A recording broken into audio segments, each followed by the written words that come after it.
মাত্র ১০ টাকার বিদ্যুৎ খরচে ১০০ কিলোমিটার পথ পাড়ি দিতে পারে আসলামের আম কাঠের গাড়ি। ১০ টাকার বিদ্যুৎ খরচ হয়, তাতে ১০০ কিলো চালানো যায়।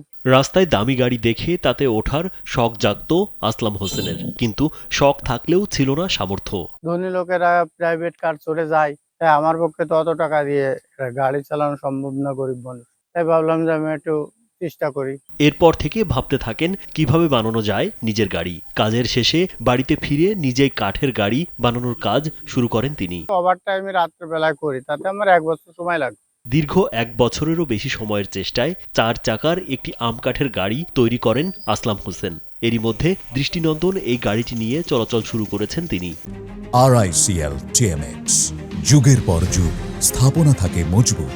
নিজের যাওয়া আসা এমনকি স্ত্রী পরিজনদের নিয়ে ঘুরতে যাওয়ার জন্যেও তিনি ব্যবহার করেন এই গাড়ি। এতে এলাকায় বেশ সাড়া ফেলে দিয়েছেন তিনি। গাড়িটা কাঠই বেশি, কিছু কিছু জায়গায় লোহা আছে, এগুলো না দিলে নয়। প্রতিদিন অনেকেই দূর দূরান্ত থেকে দেখতে আসেন আসলামের নিজ হাতে তৈরি আম কাঠের গাড়ি। উনি কাঠ দিয়ে গাড়ি বানাইছে, ব্যাপারটা আসলে একটা আধুনিক, একটা চমৎকার জিনিস। সারা জাগান আসলে এটা আগে কখনো কোথাও দেখা যায়নি। এখানে ওখানে যাই, বন্ধুদের সাথে ঘুরতে যাই, হ্যাঁ, এই প্রাইভেট গাড়ি উঠে খুবই আনন্দিত।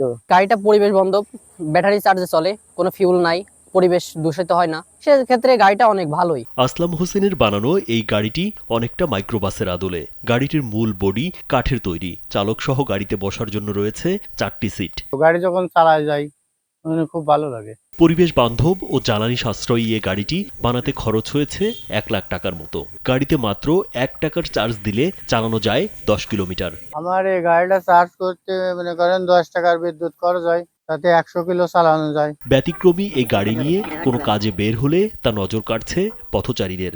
এক নজর দেখার জন্য গাড়ির চারপাশে ভিড় করছেন উৎসুক জনতা। এই আধুনিক যুগে যে এরকম ধরনের একটা মাথায় তার মানে বুদ্ধি আসছে, যে কাঠ দিয়ে বিভিন্ন দেশীয় পার্টস দিয়ে যে তৈরি করছে, এবং এটা আমি দেখলাম যে ঝুঁকিপূর্ণ কম। কাঠের প্রাইভেট কার আসলে দেখা যায় না, সম্পূর্ণ নতুন একটা কিছু। তো আমি দেখি নাই আগে পরে কোথাও কাঠের প্রাইভেট কার, এই প্রথম দেখছি আমাদের এলাকায় আসলাম ভাই তৈরি করছে। রাজীব বিশ্বাস, কালবেলা।